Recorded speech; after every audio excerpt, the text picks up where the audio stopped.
Hallelujah. प्रभु यीशु मसीह के जिंदा और सामर्थ्य नाम में आप सभी भाई और बहनों को जय मसीह की। आज हम परमेश्वर के वचन में से बात करेंगे कि परमेश्वर के मुख से निकले हुए वचनों की क्या सामर्थ्य होती है। जब उत्पत्ति उसका 1 अध्याय उसकी 1 आयत से हम पढ़ना शुरू करते हैं तो वहां लिखा है कि आदि में परमेश्वर ने आकाश और पृथ्वी की सृष्टि की। तब पृथ्वी बेडौल और सुनसान पड़ी थी, गहरे जल के ऊपर अंधियारा था। परमेश्वर का आत्मा पानी पर मंडराता था। परमेश्वर ने कहा उजाला हो, तो उजाला हो गया और परमेश्वर को उजाला अच्छा लगा। तो परमेश्वर ने उजाले को अंधेरे से अलग किया। आमीन। ये परमेश्वर का वचन है। और इस वचन में हम देखते हैं कि जब पृथ्वी बेडौल थी, कब पृथ्वी बेडौल थी?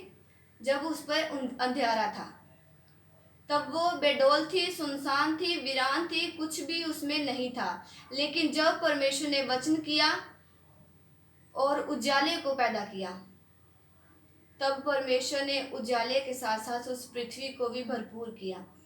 आज हम जो भी इस पृथ्वी पर देखते हैं, जीव जंतु जानवर, तरह तरह के पेड़ पौधे, फूल, हम सब इंसान, ये परमेश्वर ने अपने वचन की सामर्थ्य के द्वारा ही उत्पन्न किए हैं। परमेश्वर की ये सामर्थ्य है। जब हम अपने जीवनों में परमेश्वर के वचन को ग्रहण करते हैं तो हम उस सामर्थ्य को, उस वचन की ताकत को अपनी जिंदगियों में उतरते हुए देखते हैं। क्योंकि जब परमेश्वर का वचन हम ग्रहण करते हैं तो हमारी जिंदगियों में आशीषें आती हैं, बरकतें आती हैं, हम अंधकार से छूट जाते हैं, हमारे बंधन टूट जाते हैं। तो हम परमेश्वर से उस आशीष को पाते हैं परमेश्वर के वचन को ग्रहण करने के द्वारा। लेकिन अगर हम परमेश्वर के वचन को ग्रहण नहीं करते हैं, सुनकर भी मन नहीं फेराते, तो तब हमारी हालत योना नबी के जैसे हो जाती है। जब हम योना नबी के बारे में बाइबल में पढ़ते हैं तो वहां लिखा हुआ है कि जब परमेश्वर का आत्मा योना नबी के पास आया और उसको वचन किया कि तुम जाकर निनवे शहर के लोगों में प्रचार करो कि वो अपने मनों को फिरा ले, क्योंकि वहाँ बहुत पाप बढ़ गया है। तो उसने क्या किया? उस वचन को मानने से इनकार कर दिया कि मैं नहीं जाऊंगा वहां पर। तो वो जहाज में बैठकर निनवे की बजाय तर्शीश को जाने लगा। तो हम देखते हैं प्रिय भाई और बहनों कि जब वो जा रहा था तो उस जहाज में, उस समुद्र में अंधियारा छा गया, यानी प्रॉब्लम क्रिएट हुई। किसकी वजह से? परमेश्वर का वचन ना मानने की वजह से। वो तो खुद तो प्रॉब्लम में पड़ा ही, साथ में जो उसके साथ लोग थे उनको भी डाल दिया। तो उन लोगों ने क्या किया? उसको उठाकर समंदर में फेंक दिया और समंदर में एक मछली के पेट में उसको 3 दिन 3 रात तक रहना पड़ा, यानी अंधियारे में रहना पड़ा। जब उस अंधियारे में उसने गिड़गिड़ाकर परमेश्वर के सामने प्रार्थना की कि परमेश्वर यहोवा, मैं आपके वचन को मानूंगा, मुझे माफ करो, मैं आपके सुसमाचार को प्रचार करूंगा, जो भी आज्ञा आप मुझे दे रहे हो मैं उसको फॉलो करूंगा, मैं जाऊंगा निनवे शहर को। तब परमेश्वर ने उसकी प्रार्थना को सुना और मछली को आज्ञा दी और उसने उस मछली को, जो उसने कहा कि इसको निनवे के किनारे पर उगलना है, तो उसने निनवे के किनारे पर उसको उगल दिया। तब ये जो योना नबी है जिसके बारे में हम पढ़ रहे हैं, उसने प्रचार किया लोगों में, जो आज्ञा उसको पहले मिली थी लेकिन उसने मानने से इनकार किया था।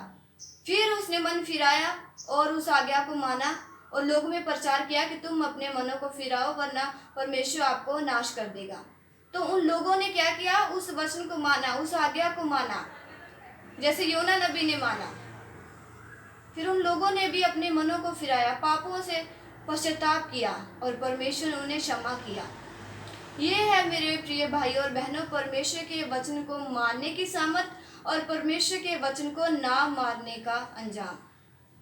आज हमें भी जरूरत है कि हमारे पास जब कोई दास परमेश्वर का ऐसे ही हम बात कर रहे हैं तो पवित्र आत्मा की ओर से हमारे पास वचन आया है, उस वचन को हम माने, अपनी जिंदगियों में ग्रहण करें, उस पर विश्वास करें। हम तो सुने ही, हम तो ग्रहण करें ही, हम तो उस पर चले ही, साथ में जो हमारे साथ हैं, जो हमारे कांटेक्ट में हैं उनको भी बताएं कि परमेश्वर का आत्मा ये कहता है, परमेश्वर का वचन हमसे ये कहता है कि उसकी आज्ञाओं को माने।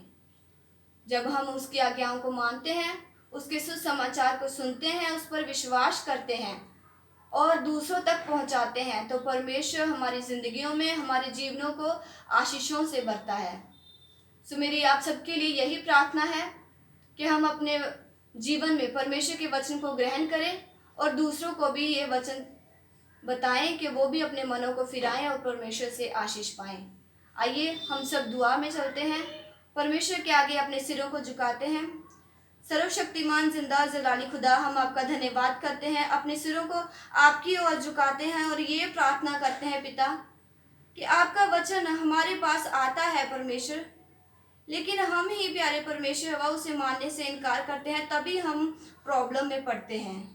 लेकिन आप हमें सामर्थ्य दें, अपना भय मानना हमें सिखाएं कि हम आपके वचन को ग्रहण करें, उसको स्वीकार करें, उस वचन के अनुसार चलें और बहुतों को आपके वचन के बारे में बताएं, ताकि हम बचे, हमारा घराना बचे, ये समाज बचे, ये देश बचे, ये सारा संसार बचे प्यारे परमेश्वर। यही हमारी प्रार्थना है कि वचन को हम ग्रहण करें और वचन को दूसरों को भी सिखाएं कि वो भी वचन को ग्रहण करें और आपसे आशीषों से भर जाएं। ये सब कुछ हम आपके प्यारे बेटे हमारे प्रभु यीशु मसीह के जिंदा और सामर्थ्य नाम में होकर मांग लेते हैं, आमीन।